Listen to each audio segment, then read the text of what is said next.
लेकिन इस बीच एक और बड़ी खबर यह है कि अब बीजेपी ने शिंदे के फैसले की तारीफ की है और शिंदे की शालीनता का सम्मान करते हैं, ये बात कही है। तीनों दल मिलकर सीएम पर फैसला भी करेंगे।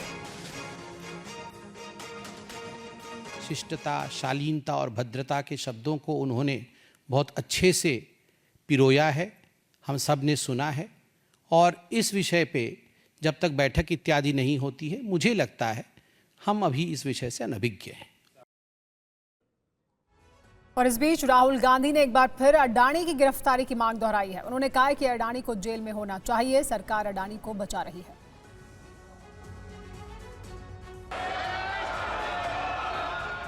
संसद के शीतकालीन सत्र के तीसरे दिन भी लोकसभा और राज्यसभा की कार्रवाई शुरू होते ही अडानी के मुद्दे पर विपक्ष ने हंगामा किया। सदन की कार्रवाई शुरू होते ही कांग्रेस के सदस्य अपने स्थान पर खड़े हो गए और अडानी ग्रुप से जुड़े मामले को उठाने की कोशिश की। हंगामे के चलते राज्यसभा की कार्रवाई कल तक के लिए स्थगित कर दी गई। राहुल गांधी ने एक बार फिर अडानी की गिरफ्तारी की मांग दोहराई। राहुल ने कहा कि अडानी को जेल में होना चाहिए, जबकि सरकार उसे बचाने में जुटी है। राहुल ने कहा कि अडानी पर हजारों करोड़ के घोटाले का आरोप है।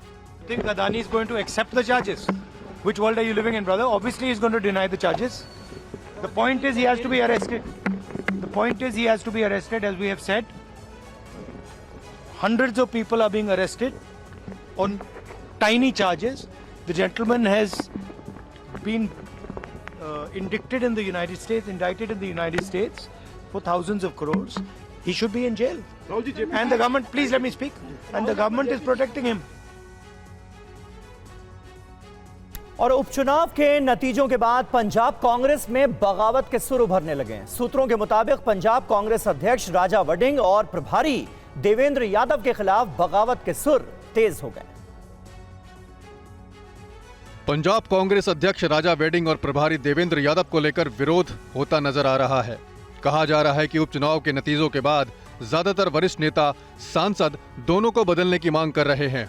इस मांग की जो वजह बताई जा रही है वो है उपचुनाव में टिकट वितरण को लेकर अनियमितता का आरोप है कि अध्यक्ष और प्रभारी ने हाल ही में उपचुनाव के टिकट बंटवारे में वरिष्ठ नेताओं को विश्वास में नहीं लिया। सूत्रों के मुताबिक पंजाब कांग्रेस के जो नेता प्रदेश अध्यक्ष राजा वेडिंग और प्रभारी देवेंद्र यादव के खिलाफ है, उनमें राणा केपी, प्रताप सिंह बाजवा, परगट सिंह, चरणजीत सिंह चन्नी, गुरजीत सिंह औजला, सुखपाल सिंह खैरा के अलावा 7 से 8 वर्तमान विधायक और पूर्व विधायक का नाम भी शामिल है। प्रधान राजा वेडिंग का आरोप है कि उनके नेतृत्व में पिछले 6 महीने में पीसीसी में कोई काम नहीं हो रहा है। पूरी पीसीसी का स्टाफ गिदड़वा में डेरा डाले हुए था। यह भी आरोप है कि पंजाब कांग्रेस को पिछले लोकसभा चुनाव में एआईसीसी की तरफ से जो पैसा मिला था, उसका बड़ा हिस्सा चुनाव खर्च करने में नहीं किया गया।